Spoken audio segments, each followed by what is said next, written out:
Iniutos si Pangulong Bongbong Marcos na isailalim sa lifestyle check ang lahat ng opisyal ng gobyerno. Ang uunahin, ang mga taga-Department of Public Works and Highways. Narito ang aking unang balita. Mula ng ilunsad ang sumbong sa Pangulo website, mahigit 7,000 report nang natanggap ayon sa Malacanang. 11 flood control project sa Marikina, Iloilo, Bulacan at Benguet ang na-inspeksyon ni Pangulong Bongbong Marcos. Inanunsyo ng Malacanang ang susunod nitong hakbang. Ipinag-utos ni Pangulong Ferdinand R. Marcos Jr. ang pagkakaroon ng lifestyle check sa lahat ng mga opisyal sa gitna ng investigasyon patungkol sa maanumalyang flood control projects.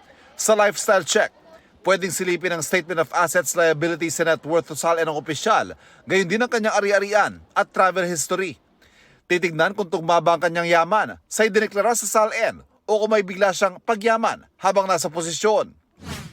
Sa ilalim ng Anti-Graft and Corrupt Practices Act, kung mapatunayan nagkamal ng yaman ng isang opisyal na higit sa dapat na kinikita niya, pwede itong basihan para matanggal siya sa posisyon. Sakop ng utos ng Pangulong lahat ng opisyal ng gobyerno, pero uunahin ang mga opisyal ng Department of Public Works and Highways o DPWH. Wala pang bagong pahayag si DPWH Secretary Manuel Bonoan, pero dati na niyang sinabing siya mismo ang mangunguna para matukoy at mapanagot ang mga kawani ng DPWH na sangkot sa katiwalian sa mga proyekto kontra baha. Hindi rin daw siya nakinabang sa anumang katiwalian. Nangako naman makikipagtulungan sa lifestyle check ang mga kalihim ng budget, transportation at information and communications technology departments, gayon din ang pinuno ng MMDA.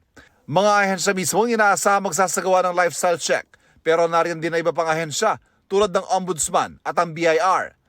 Itinanggi ng palasyo na palabas lang iniutos na investigasyon.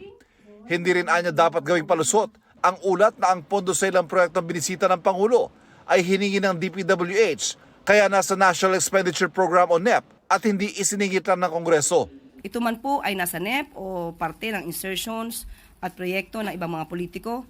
Hindi po nangangahulugan na hindi imbestigahan. Lahat po yan, pantay-pantay na imbestigahan. Matapos sa mga opisyal ng gobyerno at mga kasabot na kontratista, sunod namang iimbestigahan ang mga mambabatas at iba pang halal na opisyal na maaaring sangkot sa anomalya. Sa Senado natalakay naman ang umano'y sistema kung saan nagiging bahagi na ng katiwalian ang mga district engineer ng DPWH. The DPWH has become a playground of syndicates. Sila na lang yung tagatakbo ng mga contractors and who knows, maybe even the funders. Dagdag ni Lacson, dapat ding magpaliwanag ng PCAB o Philippine Contractors Accreditation Board na isang government agency sa ilalim ng Department of Trade and Industry. Information na keep coming in sa aming opisina na itong PCAB nagre-resort na sa accreditation for sale.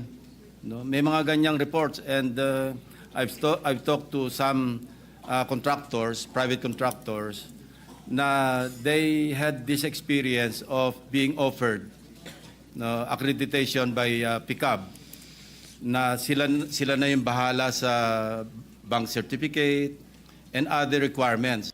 Sinisikap pa ng GMA Integrated News sa makuha ang panig ng PCAB.